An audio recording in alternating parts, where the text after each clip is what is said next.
समस्त दर्शक एवं भक्तवृन्दहरू यहाँहरू सम्पूर्णमा म कुबेर सुवेदी यहाँहरूलाई जय श्री राधे जय श्री कृष्ण अर्पण गर्दै आज महाभारतको कथा श्रवण गर्ने क्रममा भाग 6 भित्र रहेर हामी कथा श्रवण गर्नेछौँ। भाग 5 मा हिजो हामीले 5 पाण्डवहरूको युधिष्ठिरको राजसूयज्ञ भगवान कृष्णले शिशुपालको शिरछेदन गरेर उसको अन्त्य गराइदिनु भएको थियो। अब अगाडि आज भाग 6 मा युधिष्ठिरले जुवा खेल्नु आदि गरेका प्रसङ्गहरू रहेका छन्। वास्तवमा दर्शक वृन्दहरू पाण्डवहरूको उन्नति एकदमै धेरै उचाइमा पुगिसकेको थियो। यता दुर्योधन भने भित्रभित्रैबाट जलिनी रहेको थियो, किनभने पाण्डवहरू जङ्गलमा पनि मङ्गल गर्ने केवल उनीहरूको मात्र काम थियो। जङ्गललाई पनि मङ्गल बनाए पछाडि त दुर्योधनले सहन सकेन। फेरि युधिष्ठिरले राजसूयज्ञ गरे, दान गरे, दक्षिणा दे, दीन दुखीहरूको सेवा गराए, विश्वमा जय जयकार भयो, विश्व प्रसिद्ध राजा भएका थिए। हो, यो सहन नसकेर दुर्योधनलाई भित्रभित्रबाट ईर्ष्या र डाहा झन्झन बढिरहेको थियो। फेरि उनलाई आफ्नो लागि जुन सुनको दरबार बनाए त्यसलाई देखेर त सबैजना आश्चर्यचकित हुन्थे। त्यो मयदानवले बनाएको त्यो दरबारलाई देखेर फेरि त्यस महलमा जो नराम्रो भाव लिएर जान्छ त्यसले उल्टो देख्थ्यो। दुर्योधन त्यही सभामा थियो र उसले जल भनेर टेक्दा थलमा हुन्छ, थल भनेर टेक्दाखेरि जलमा लड्छ। एकचोटि के भएछ भने त्यही महलमा जुन बन्द ढोका छ त्यो खुल्ला देखिन्छ। एकचोटि दुर्योधन पनि झुक्कियो। जब उनी एउटा त्यो दिवाल जस्तो लाग्यो, भित्तो जस्तो लाग्यो, गएर त्यहाँनिर हेर्दाखेरि त ढोका छ। ढोका सम्झेर त्यहाँ जान्थे, गएर उनको सिधै टाउको गएर त्यो दिवालमा गएर ठोकियो। अनि पछाडि उभिएकी द्रौपदीले जोड जोडसँगले हाँस्दै भन्न थालिन्, अरे अरे अन्धो बुबाको छोरा पनि अन्धै हुन्छ कि क्या हो। दुर्योधनले यति के बोलेकी थिइन्, दुर्योधनलाई द्रौपदीको यो कुरामा धेरै रिस उठ्यो। तर त्यस समय त उसले मनमा नै राख्यो, किनकि त्यस समयमा ऊ केही पनि बोल्न सक्दैन थियो। हो, उसले मनमा नै यो प्रतिज्ञा गरेको थियो कि म यो अपमानको बदला लिएरै छोड्छु भनेर। यति एउटा अपमानको बदला म लिन्छु, लिएरै छोड्छु। जुन द्रौपदीले मेरो अपमान गरेकी छे म त्यसको अपमान भरि सभामा गर्छु भनेर उसले भित्रबाट ईख बोक्यो। यही सोचेर हो दुर्योधन हस्तिनापुर आएर आफ्ना मामा शकुनीलाई आफ्नो मनको कुरा भन्यो। पाण्डवहरूद्वारा उसको अपमानित द्रौपदीले अपमानित गरेका कुराहरू सुनायो र उनीहरूको उन्नति प्रगति चारतिर कीर्ति भएको देख्दा भित्रभित्र ज्वलन पैदा भइरहेको थियो। पाण्डव त हामीभन्दा धेरै अगाडि बढे। मामा, हे शकुनी मामा, हामी महान, हामी यत्र कौरवहरू हुँदाहुँदै पनि तल हामी गनिन्छौँ। त्यसैले मामा अब केही न केही सोच्नुहोस् न भान्जाको लागि भनेर दुर्योधनले भन्दा दुर्योधन दुखित भएर मामासँग भन्दा, बाबु दुर्योधन, शकुनी भन्छन्, आफ्नो मामा हुँदाहुँदै तिमी किन रुन्छौ? तिमी आफूलाई किन कमजोर सम्झिन्छौ? जबकि तिम्रो साथमा भीष्म पितामह हुनुहुन्छ, द्रोणाचार्य हुनुहुन्छ, कृपाचार्य हुनुहुन्छ, कर्ण छन् त्यस्ता वीर, म जस्ता महावीर छौँ। अनि हामीहरू हुन्जेल तिमी आफूलाई किन सानो सम्झिन्छौ? उक्साए शकुनीले भने, मामा, खाली कुरा गरेर मात्र म अगाउँदिन। सारा संसार जान्दछन् कि पाण्डवहरू महान छन्, यिनीहरूको चारतिर जय जयकार भइरहेको छ। अब एउटा उपाय सोच्नुहोस्, जसरी हुन्छ यिनीहरूलाई तुच्छ देखाउने उपाय सोच्नुहोस् भने। दुर्योधन बाबु, तिमी उनीहरूलाई जुवा खेल्नको लागि आफूसँग बोलाऊ, यही एउटा उपाय छ। किनकि युधिष्ठिर जुवा खेल्नमा शौकीन छन् र उनीहरू तिम्रो इसारामा दौडिँदै आउँछन् जुवा खेल्न भनेर। बस जब युधिष्ठिर जुवा खेल्न आउँछन् तब आफ्नो मामाको कमाल तिमीले त्यतिखेर हेर्नु भनेर शकुनीले भने।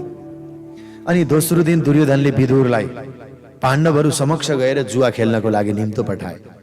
हुन त विदुर मनले चाहँदैनथे कि पाण्डवहरू जुवा खेल्न जाउन् भनेर, तर पनि दुर्योधनले आदेश दियो। विवश भएर उनलाई बोलाउन भनेर गए।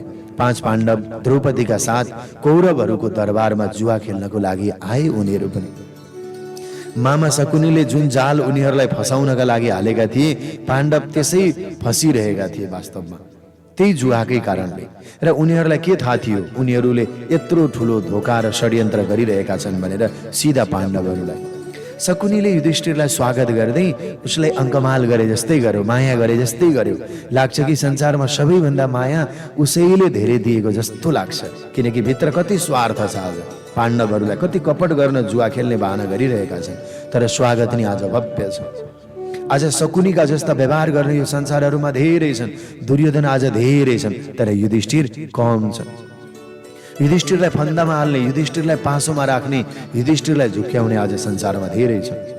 सिधा सादा युधिष्ठिर जो सम्झिँदै थिए शकुनी उसलाई साँच्चै नै स्नेह गरिरहेका छन्। बिचारा भित्रभित्रीको षड्यन्त्र यी युधिष्ठिरलाई के थाहा र? बाबु युधिष्ठिर, अब त विश्व प्रसिद्ध बहादुर राजा बन्यौ तिमी होइन भनेर अरू गफ लगायो। हो मामाजी, यो त सबै हजुर जस्ता ठुला मान्छेको आशीर्वाद हो भन्छन् युधिष्ठिर यति सिधा। युधिष्ठिर सुन्नमा आएको छ कि महान राजालाई जुवाको साह्रै शोक हुन्छ। शकुनीले कुरो बनायो, फेरि तिमी त त्यसै पनि जुवामा शौकिन हौ, फेरि यत्र दरबारमा बसेका छौ, चारतिर तिम्रो जय जयकार छ, यस्ता ठुला भनौँदा व्यक्तिहरू त त्यसै पनि जुवा खेल्छन्। मामा, समय कटाउनका लागि राजाहरूले जुवा त अवश्य खेल्छन्। युधिष्ठिरले भने, त्यसो हो भने आऊ आज हाम्रो भान्जा दुर्योधनसँग तिमीले जुवा खेल। हुन पनि आज खुसीको दिन हो। हो जे होस् होस्, ल बाजीसँगैको साथमा जुवा खेल्ने यदि ठुलो इच्छा छ भने म को हुँ र नमान्ने भने युधिष्ठिरले भने। दुर्योधनले आफ्नो मामाको होसियारीको मनमनै तारिफ गरिरहेको थियो, त्यो षड्यन्त्रको। उसलाई थाहा थियो कि मामा होन्जेल युधिष्ठिरले अब मलाई जित्नै सक्दैन। जुवाको खेल सुरु भयो। दर्शक वृन्दहरू, मामा शकुनी दुर्योधनसँग बसेर उसलाई सबै चालहरू सम्झाइरहेका थिए। युधिष्ठिर त सुरुदेखि नै हारिरहेका थिए। बिस्तारै बिस्तारै युधिष्ठिरले आफ्ना सारा आभूषणहरू हारे। जब आभूषणहरू हारिसके तब घाँटीमा लगाएको एउटा हिराको मोती थियो, त्यो पनि त्यसको पनि पालो आयो, त्यो पनि हारे। युधिष्ठिर त हारि नै रहेका थिए, दुर्योधन त जित्नु नै थियो चाल झेल गरेर पनि। तर जब आभूषण बहुमूल्य हारहरू हारियो तब खजाना पनि हार्ने पालो आयो। बिस्तारै बिस्तारै पाण्डवहरूको सबै खजाना जुवामा हारियो, यानि कि जाल झेल गरेर शकुनीले आफ्ना भान्जा दुर्योधनलाई जितायो। यस पछाडि त उनले आफ्नो पुरै राज्य नै दाउमा लगाए। युधिष्ठिरले फेरि जितिन्छ कि भनेर उक्साउनेवाला धेरै थिए। वाह युधिष्ठिर, अब आयो मजा। जुवाको कोही राजा होस् त हजुर जस्तो महान दिलवाला होस् भनेर अरू शकुनीले उक्साइरहेको छ। किनभने यतातिर पुरै राज्य र उतातिर अर्को दुर्योधनको खजाना आफ्नो दाउमा लगाउनु, उता दुर्योधनको बढाउनु। शकुनी जोडले हाँस्यो। त्यो दाउ पनि उल्टो भयो। युधिष्ठिरले त्यो दाउ पनि राज्य पनि सबै हारे। यस पछाडि आफ्ना चारै भाइ दाउमा लगाएर हारे। जित्छु कि भनेर यस्तो पनि अवसर आयो जब उसलाई नै आफूलाई नै दाउमा लगाए। भाइहरूलाई पनि हारे युधिष्ठिरले, आफूलाई पनि दाउमा लगाएर हारे। अब त राज्य मात्रै होइन, स्वयं आफूले आफूलाई पनि हारे। अब त भाइ हो, हामीले सबै कुरा हार्यौं। युधिष्ठिरले आफ्नो टाउकोमा हातले हिर्काउँदै आफ्नो भाग्यलाई पिटे। वास्तवमा जुवा खेल्नेको गति स्थिति आज पनि यही भइरहेको छ। पुरपुरोमा हात लगाए आज। अब त्यो राज्य पनि हारे, भाइहरूलाई पनि हारे। अब के छ र? मन सानो नबनाऊ युधिष्ठिर, अझै तिमीसँग ठुलो सम्पत्ति बाँकी छ भनेर अरू शकुनीले उकास्यो। होइन मामा, अब युधिष्ठिर कंगाल भयो। मसँग उसले आफ्नो सबै कुरा हारिसक्यो भनेर यतापट्टि दुर्योधन भन्छ। उसको आवाज भरिँदै आएको थियो। तर जुवामा सबै कुरा हारेको हुनाले युधिष्ठिरको अब बोली पनि थिएन। पाँचै पाण्डवहरू बिचाराहरू अनुहार झुन्डाएर लट्काएर बसेका थिए। उनीहरूका सबै कुरा जुवामा सकिएको थियो। अब त केही बाँकी थिएन। मामाले भन्छन्, शकुनीले भन्छन्, बाबु युधिष्ठिर, म तिमीलाई एउटा बाटो बताउँछु। मलाई आशा छ कि तिमी अबको चोटि यो अवश्य पनि जित्नेछौ, किनकि जुवा खेल भनेको त्यस्तै हो। एकचोटि जित्तेन भने अर्को चोटि पनि जित्ने सम्भावना हुन्छ। हेर, अहिलेसम्म तिमीले जो हार्यौ दुर्योधन, ती कुराहरूलाई दाउमा लगाइदियो। तर अब तिमीसँग एउटा चिज बाँकी छ। सायद तिमीले त्यो दाउमा लगायो भने तिमीले फेरि हारेको राज्य, हारेको सम्पत्ति पुनः प्राप्त पनि गर्न सक्छौ। के हो मामा त्यो? अब के बाँकी छ र भनेर भन्दा आफ्नी पत्नी द्रौपदीलाई पनि अब दाउमा लगाइदियो। कुरा त ठिक हो मामा, युधिष्ठिरले भने। ल त यो दाउ पनि म खेल्छु। हुन सक्छ हाम्रो सबै हारेको पनि मिल्छ कि। यति धेरै प्रशंसा तारिफ गरेर जुवा खेलाए। युधिष्ठिर त सिधा आफ्नो जीवनको सबैभन्दा अमूल्य कुरा पनि आज दाउमा लगाइदिए। द्रौपदी, त्यसको अन्त्य पनि त्यही भयो जो पहिले भएको थियो। पाण्डवहरूले आफ्नी पत्नीलाई पनि जुवामा अब हारे। कौरवहरूले पाण्डवहरूको यस हारमा खुसीले नाच्न थाले, बाजा बजाउन थाले। विदुरजीको मनलाई धेरै दुःख बनायो। तर उनी त के गर्न सक्थे र? उनलाई थाहा थियो कि यो दुर्योधन र शकुनीको चाल थियो। जति पनि जुवा खेल्दा सबै उल्टाएको, सबै उल्टै मात्रै थिए यहाँ कौडाहरू, जुवा खेल्ने सामानहरू। तर युधिष्ठिर बडो नराम्रोसँग फसे। विदुरलाई राम्ररी थाहा भयो। दुर्योधनलाई यही दिनको त पर्खाइ थियो जब ऊ आफ्नो अपमानको बदला द्रौपदीसँग चुक्ता गर्न चाहन्थ्यो। त्यसैले भने कि होइन, मलाई अन्धाको छोरो पनि अन्धै हुँदो रहेछ भनेर अब त्यसले त्यो दिन देख्दैछ भनेर बदला लिन चाहेको थियो। बदला द्रौपदीसँग चुक्ता गर्न चाहन्थ्यो। जब द्रौपदीलाई पनि उसले जित्यो तब उसले विदुरजीलाई भन्यो, अब तपाईँ गएर द्रौपदीलाई हाम्रो सभामा लिएर आउनुहोस्, ताकि अब उनले हाम्रो घरको काम गर्ने कुरा सम्झ्युन्। साथै उसलाई यो पनि थाहा होस् कि आजदेखि उसका स्वामी पाण्डव होइनन्। जुवामा जितेको हुनाले आजदेखि उसका स्वामी भनेको मै हुँ। दुर्योधन द्रौपदीलाई सभामा ल्याउनु पाप हो। विदुरजीले भन्नुभयो, तिमी के भन्दैछौ? पराय स्त्रीलाई, अर्काकी नारीलाई, त्यो पनि द्रौपदीलाई सभामा ल्याउनु अनि तिमीले मेरी पत्नी हुन् भन्नु, के तिमीले यो ठिक भन्दैछौ? यो पाप कर्मतर्फ नजाऊ तिमी, यो महान पाप हो, म यो कार्य गर्न सक्दिनँ। दुर्योधनले कड्किएर भन्यो, फाल्तु कुरा नगर विदुर, म हस्तिनापुर र इन्द्रप्रस्थको महाराजा अब मै हुँ। यिनीहरूको कुनै पनि राज्य छैन। मेरो कुरा मान्नबाट कोही पनि वञ्चित हुन सक्दैन। मैले भनेको मान्छौ कि मैले के उपाय गरौँ भन्दा तिमी जेसुकै भन्न दुर्योधन, तर म यो कार्य गर्दिनँ भने। यस्तो भनेर विदुर सभाबाट उठेर हिँडे, किनकि विदुर ज्ञानी हुनुहुन्थ्यो। विदुर गए पछाडि दुर्योधनले आफ्नो कान्छो भाइ दुशासनलाई भन्यो कि तिमी गएर द्रौपदीलाई सभामा चुल्टो पकडेर लिएर आउन मानिन भने पनि हुन्छ दाजु, म यो काम गर्छु भनेर दुशासनले गएर पाण्डवले जुवामा हारेको सबै कहानी द्रौपदीलाई सुनायो। साथै यो पनि भन्यो, अब तिमीलाई दुर्योधनले जितेको छ र यसैले अब उसलाई अब यो अधिकार प्राप्त छ कि तिमी अब पाण्डवहरूकी होइनौ। अब दुर्योधनले जे गर्छन् त्यो उसैको निम्ति हो। त्यसैले होइन, द्रौपदीले दुशासनको मुखबाट यस्तो नराम्रो कुरा सुनिन् त उनको मन दुःखले रुन थाल्यो। कौरवहरूले उनीहरूसँग अब के व्यवहार गर्छन्? हिँड द्रौपदी, अब ढिलो नगर, अबेर नगर, महाराज दुर्योधन तिमीलाई पर्खिरहनु भएको छ। यदि म जानलाई मानिन भने अनि बिक्री भएको चिजलाई आफ्नो कुरा इच्छा हुँदैन? दुशासन भन्छ, यदि तिमी जाँदिनौ भने म तिमीलाई तिम्रो कपालमा समातेर चुल्ठो पकडेर घिसार्दै लैजान्छु। मलाई आफ्नो चिज लैजानु छ, मलाई कसरी लैजानु छ त्यो मलाई लान आउँछ। अब तिम्रो हाम्री नोकर्नी हो। यस्तो भनेर दुशासनले द्रौपदीको पाखुरामा समातेर घिसार्न सुरु गर्यो। भनिन्छ द्रौपदी त्यतिखेर रजस्वला पनि भएकी थिइन्, मासिक धर्म भएको थियो। यस्तै गरी उनलाई त्यो सभामा लग्यो। द्रौपदीको यस तरिकाबाट अपमान भएको देखेर पाँचै पाण्डवहरू आज रगतका आँसु झै रुन थाले। तर उनीहरू के गर्न सक्थे र? आखिरी उनीहरूले जुवामा हारेकै हुन्, जुवामा हारिसकेका थिए। द्रौपदी, अब तिमी हाम्री दासी भयो। पाण्डवहरूकै अगाडि दुर्योधनले भन्यो, आऊ आएर मेरो काखमा बस भनेर दुर्योधनले आफ्नो काख देखायो। दुर्योधनले द्रौपदीलाई समातेर आफ्नो काखमा राख्यो। भीमले यो अन्याय देख्न सकेनन्। उनी त्यही समयमा ठिङ्ग उभिए, सिंह जस्तै गर्जेर बोले, ए दुष्ट दुर्योधन, आज म प्रतिज्ञा गर्दछु, तैँले जसरी यो भरि सभाको बीचमा द्रौपदीलाई काखमा राख्छु भनिस्, जुन दिन तेरो तिग्रालाई मैले द्रौपदीलाई बसाउँछु भनेको छस्, बसाएको छस्, एक दिन त्यसलाई टुक्रा टुक्रा गरिन भने मेरो नाम पनि भीमसेन होइन। हेर, यहाँ यति ठुला ठुला व्यक्तिहरू यस सभामा बस्नु भएको छ। सुन, भीष्म पितामह यही हुनुहुन्छ, द्रोणाचार्य यही छन्, कृपाचार्य यही छन्, धृतराष्ट्र, के तपाईँहरूलाई लाज लाग्दैन? म सोध्छु, के द्रौपदीसँग तपाईँहरूको केही सम्बन्ध छैन? यी कुलकी बुहारी होइनन्? भीम शान्त हो, यो भुल हाम्रो हो, हामीले द्रौपदीलाई जुवामा हार्यौं। युधिष्ठिरले सम्झाउँदै भने, दाजु, त्यस पछाडि हाम्रो दाजुभाइले जे गरे त्यस बारेमा हामीले बोल्नु कुनै अधिकार छैन। जे भयो त्यो फर्किँदैन, जे हुनेवाला छ त्यसको बारेमा सोच्नु हुँदैन। अर्जुनले भीमलाई पनि अरू सम्झाए, अरू शान्त पारे। होइन भीमले भन्छन्, मेरो आज चित्त बुझिरहेको छैन, म बदला लिन्छु। पुनः भीमले यति भने पछाडि अर्जुनले पुनः सम्झाएर, युधिष्ठिर हाम्रो दाजु हुनुहुन्छ, दाजुले भनेको भाइहरूले मान्नुपर्छ, दाजुले जे गर्नुभयो त्यसैमा हामी खुसी रहनुपर्छ। अब तिमी नबोल।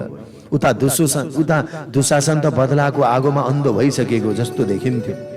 अनि दुर्योधनलाई पनि द्रौपदीसँग आफ्नो अपमानको बदला चुकाउनु थियो र उसले आफ्नो जुङ्गा बटार्दै दुशासनसँग भन्यो, के हेरिरहेका छौ? आज भरिपूर्ण यो सभामा यसलाई निर्वस्त्र बनाइदियो। र धेरै ठुला राजाहरू भन्थे राजा भन्थे नि, होइन यो आज यी राजकुमारहरू सबै हामीले लुट्यौं, यिनीहरूको हरेक चिजमा हाम्रो अधिकार छ, अब जे गर्दा पनि हुन्छ। दुशासनले अगाडि बढेर द्रौपदीको सारी तान्न सुरु गर्यो त्यो सभामा।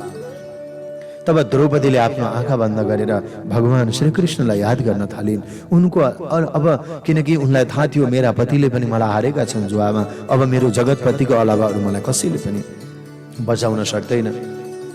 द्रौपदीले त्यो भरी सभाको बीचमा जगत नियन्ता जगदीश्वर भगवान श्रीकृष्णको याद गर्न पुगिन्, प्रार्थना गर्न लागिन्। हे प्रभु, अब तपाईले नै मेरो इज्जत बचाउनुहोस् न। हे प्रभु, मेरा पतिले मेरो इज्जतलाई आज दाउमा लगाए, पापीहरूबाट मेरो इज्जत बचाउनुहोस् न प्रभु। अब म तपाईकै शक्तिले मात्र मेरो रक्षा हुन सक्छ, एउटै नारीको इज्जत रहन सक्छ, नभए मलाई यो सभामा कसैले रक्षा गरिन। हे प्रभु, दुशासन द्रौपदीको सारी तान्दै गइरहेको थियो, तर सारी त समाप्त नै भइरहेको थिएन।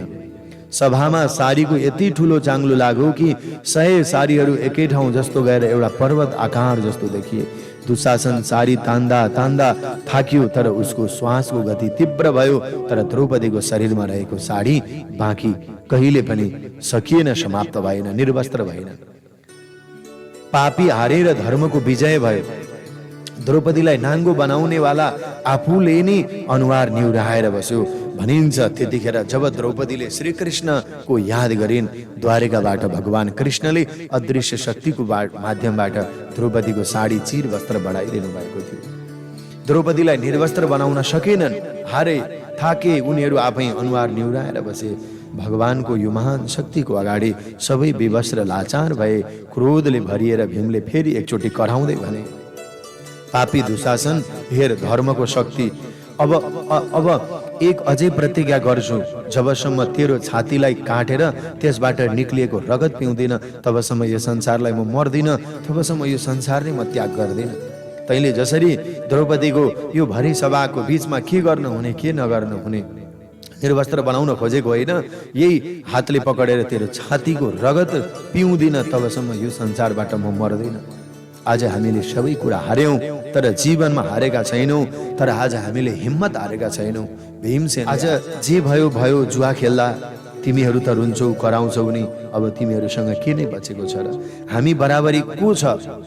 अब सबै कुरा तिमीहरूको सकियो, अब मैले तिमीहरूको सबै कुरा जिते, तिमीहरू त भिखारी भयो अब भनेर अरू कड्किन थालो। यदि तिमी आफ्नो राज्य फेरि पाउन चाहन्छौ भने जाऊ, तिमीहरू 12 वर्षको वनवास अब काट्नुपर्छ, अनि यस पछाडि 1 वर्ष अज्ञातवास जीवन व्यतीत गर्नुपर्छ, फेरि राज्य चाहिन्छ भने। अनि सुन, यदि अज्ञात जीवनको समयमा तिमीहरूलाई पत्तो लाग्यो भने तिमीहरूले फेरि 12 वर्षको वनवास, फेरि त्यसै प्रकारले 1 वर्षको अज्ञात जीवन बिताउनुपर्छ। पाण्डव र द्रौपदी माता कुन्तीलाई लिएर आफ्नो सबै कुरा छोडेर 12 वर्षसम्म फेरि जङ्गलको लागि हिँडे। कौरवहरू आफ्नो महान विजयमा हाँसिरहेका थिए। इन्द्रप्रस्थमा उनीहरूको अधिकार भइसकेको थियो। 5 पाण्डव, भाइ द्रौपदी, माता कुन्ती आफ्नो देशका प्रजाहरूलाई हृदय कराउँदै छोडेर जङ्गलमा गए। आखिर एकछिनको जुवाले कत्रो घटना घट्यो दर्शक वृन्दहरू। 12 वर्ष पछाडि फर्केर आओ, 1 वर्ष गुप्तवास बसेर आओ भनेर आज दुर्योधनले उर्दी जारी गर्यो। सबैले शाही वस्त्र निकालेर गेरुको कपडा लगाए। आज महलमा बस्नेवाला पाण्डवहरू अब जङ्गलमा यताउता फड्किरहेका थिए। सुन चाँदीका भाँडामा खाने अहिले जङ्गलमा नि माटोमा सुत्न लागे। घुम्दा घुम्दा उनीहरू एक दिन सौनक मुनिको आश्रममा पुगे। शास्त्रका ज्ञाता हुनुहुन्थ्यो मुनि। युधिष्ठिरलाई उदास र चिन्तित देखेर उनलाई सम्झाउँदै भन्नुभयो, हेर्नुहोस् धर्मपुत्र, तपाईँ बुद्धिमान हुनुहुन्छ, तपाईँ ज्ञानी हुनुहुन्छ, तपाईले आफ्नो परिवारलाई दुखी देखेर मन सानो बनाउनु हुँदैन। यदि तपाईँ धर्मको पालना गर्न चाहनुहुन्छ भने धनको इच्छा छोडिदिनुहोस्। ज्ञानी मनुष्य वेदको कथन अनुसार नै निष्काम भावले आफ्नो बाटो बनाउँछन्। यज्ञ गर्नु, वेद पढ्नु, दान गर्नु, सत्य बोल्नु, क्षमा गर्नु तथा इन्द्रियहरूलाई वशमा गर्नु, लोभ नगर्नु, यी 8 धर्मका कारकहरू हुन्। यिनै हुन् बाटोहरू हुन्। त्यसैले यिनीहरू पहिला 4 पितृलोकमा जाने उपाय हो भने तपाईँ आफ्नो कर्मले पितृलोक तपाईँले जितिसक्नु भएको छ। पछाडिका 4वटा देवलोक दिनेवाला छन्। अब बाँकी कार्य तपस्या गरेर पुरा गर्नुहोस्।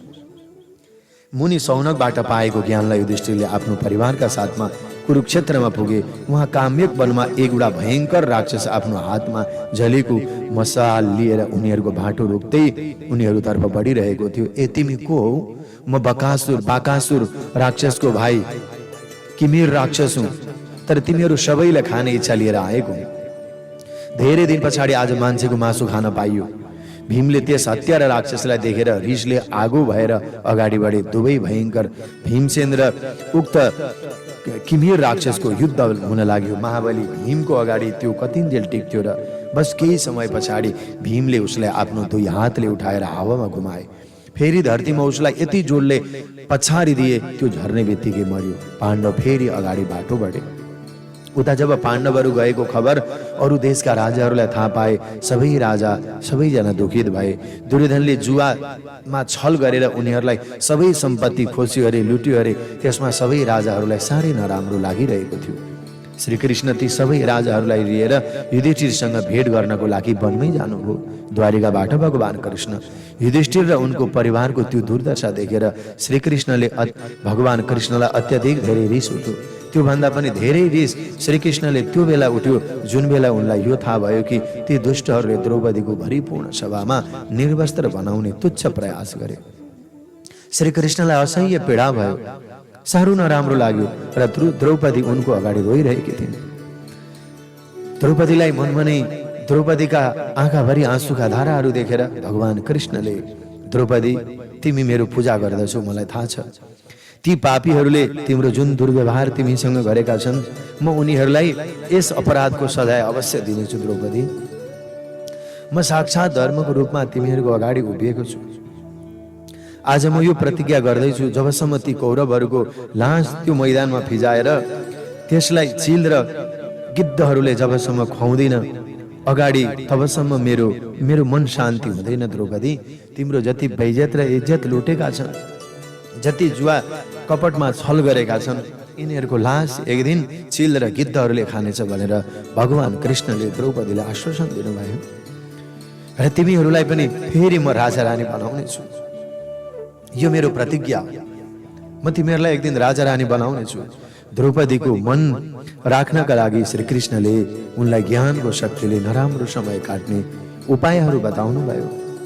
साथै युधिष्ठिर अरू भाइहरूलाई सम्झाए कि तपाईहरू सबैजना यो नराम्रो समयलाई मनमा ढुङ्गा राखेर काट्नुहोस्, म तिमीहरूको आगमनको प्रतीक्षा गर्दछु भनेर भगवान कृष्णले आश्वासन दिएर पुनः द्वारिका आउनुभयो। युधिष्ठिरलाई थाहा थियो कि उनलाई 12 वर्षको यो वनवास पहिले पूरा गर्नु छ, फेरि 1 वर्षको अज्ञातवास छ। तब गएर ती पापीहरूबाट आफ्नो राज्य मिल्नेछ। केही दिनको लागि उनी व्यासजीको आश्रममा गए। व्यासजीले जब उनको दुःखद कहानी सुने तब उनलाई पापी दुर्योधनसँग धेरै क्रोध लाग्यो र उसले आफ्नो मामासँग मिलेर हेरफेरबाट धर्मपुत्रलाई ठगे। व्यासजीले युधिष्ठिरसँग भने, हेर बाबु, यो दुर्योधन धेरै ठुलो पापी हो, त्यसलाई तिमीले केही पनि दिनेवाला छैन। तिमी अहिलेदेखि नि सम्हालेर बस। हुन सक्छ यो 12 वर्षको वनवास काटे पछाडि पनि तिमीलाई केही नदेला। तब हामीले के गर्नुपर्छ मुनिवर? तिमीले युद्ध गर्नुपर्छ धर्मपुत्र। युद्ध? यो हजुर के भन्दै हुनुहुन्छ? त्यो जो भविष्यमा हुनेछ त्यही हो, त्यो जो भविष्यमा हुनेछ। के यो सम्भव छ र गुरुदेव? दुर्योधन जस्तो धोका दिने पापी मनुष्यसँग तपाईँ हरेक कुराको सम्भावना गर्न सक्नुहुन्छ? त्यो यस्तो नीच यो संसारमा अरू को होला र? जसले आफ्नी आमा जस्ती भाउजूलाई भरिपूर्ण सभामा नाङ्गो बनाउने प्रयास गर्यो, त्यसको भित्र कहिले धर्म होला र? त्यो दुष्ट हो। उसले धोकाबाट तिम्रो सबै कुरा लुटेको छ। हे धर्मपुत्र, तिमी वीर अर्जुनलाई हिमालयमा पठाऊ ताकि उनी शिवजीको तपस्या गरेर शिव शक्ति प्राप्त गरोस्। होइन भने याद राख, वीर कर्णले सबै पाण्डवहरूलाई मार्न सक्छन्। कर्ण एक्लैले हामीलाई मार्छ। कर्ण महावीर छ, सूर्य पुत्र हो, उसँग सूर्यको शक्ति छ। यो संसारमा अर्जुनलाई छोडेर दोस्रो कोही वीर छैन जो कर्णलाई मार्न सकोस्। यसैले तिमी अर्जुनलाई कैलाश पर्वतमा पठाइदेऊ। स्वयं आफ्नो समय यो जङ्गलमा हामी मुनिहरू वैरागीहरू जसरी बिताउँछौँ त्यसरी बिताऊ। भगवानको पूजा गर, ऋषिमुनिहरूको सङ्गतमा बसेर ज्ञान प्राप्त गर। हुन सक्छ यो वनवासले तिमीहरूलाई यस्तो ज्ञानको भण्डार दिनेछ कि जीवनमा सधैँ सुभाष आउनेछ, जसले तिम्रो हरेक जीवनमा एक महान आदर्श जीवन बन्न सकोस्। व्यासजीसँग यति ज्ञान शिक्षा पाएर युधिष्ठिरले अर्जुनलाई कैलाश पर्वतमा पठाए, जहाँ गएर उनले शिवजीको घोर तपस्या गरे। दर्शक एवं भक्तवृन्दहरू, अब भगवान शङ्करको तपस्या गर्नको लागि अर्जुन यिनी वनवासको यात्रामा व्यासजीसँगै बसेर सत्संग र वनवास पछाडि आफ्नो राज्यमा कसरी सुवास ल्याउन सकिन्छ यस बारेमा कुराकानी चलिरहेको छ। अब अगाडिका ती महानतम पुण्यतम कथाहरूलाई लिएर म भोलि उपस्थित हुनेछु। आज भाग 6 को कथालाई यही विश्राम दिन्छु।